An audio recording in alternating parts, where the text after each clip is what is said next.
Bonsoir les amis, je vous avais promis une grande annonce, j'ai enfin le droit de vous la faire. Et croyez-moi, c'est pas parce que je suis au coin du feu que je vais vous appeler à rester chez vous, parce que cette grande annonce, c'est que le 5 janvier, on va tous monter bloquer Paris. De toute la France. On vous appelle tous, que vous soyez à la coordination rurale, dans les autres syndicats, à syndiquer. Là, on y va pour sauver la paysannerie. On a bien vu depuis un an qu'on a bossé, gosillé, faire des actions plusieurs fois par mois, tous les mois. Ça sert à rien parce que l'État méprise au dernier degré et les paysans et la province. La seule chose qui fera réagir l'État, c'est qu'on bloque Paris. Si on les touche à eux, là, ils vont réagir. Donc c'est à nous de bloquer tous les grands axes qui desservent Paris. Et puis pour la suite, on verra, une fois qu'on va y être. On appelle aussi, bien évidemment, toute la population non agricole, les artisans, l'industrie, les camionneurs, tous ceux qui veulent à nous rejoindre. Parce qu'il y en a beaucoup qui sont à bout. Ça vous concerne tous. Déjà parce que sauvegarder la souveraineté alimentaire de la France et la paysannerie qui est l'âme de ce pays, c'est absolument fondamental.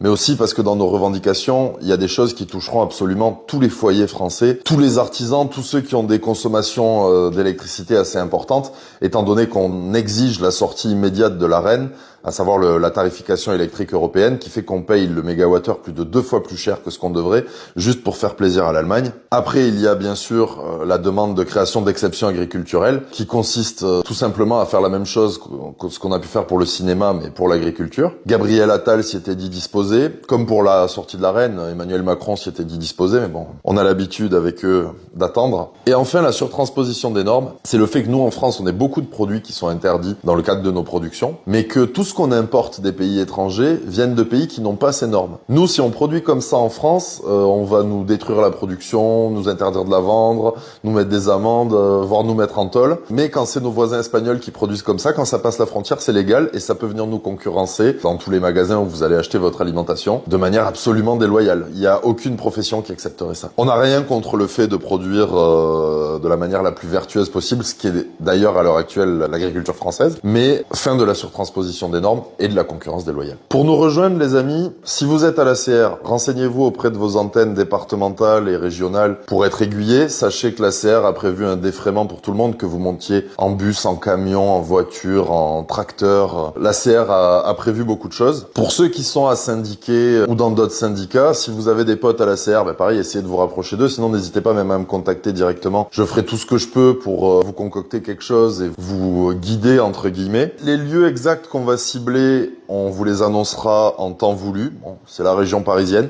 Le but, c'est que tout le monde vienne de toute la France. Il faut comprendre qu'on n'a plus le choix et que c'est le baroud d'honneur, les amis. Soit on arrive à faire plier le gouvernement et à obtenir simplement la justice, c'est-à-dire, comme je vous l'ai dit tout à l'heure, l'exception agriculturelle, la fin de l'Arenh et la fin de la surtransposition des normes. Soit on va tous crever et dans 10 ans, il restera moins de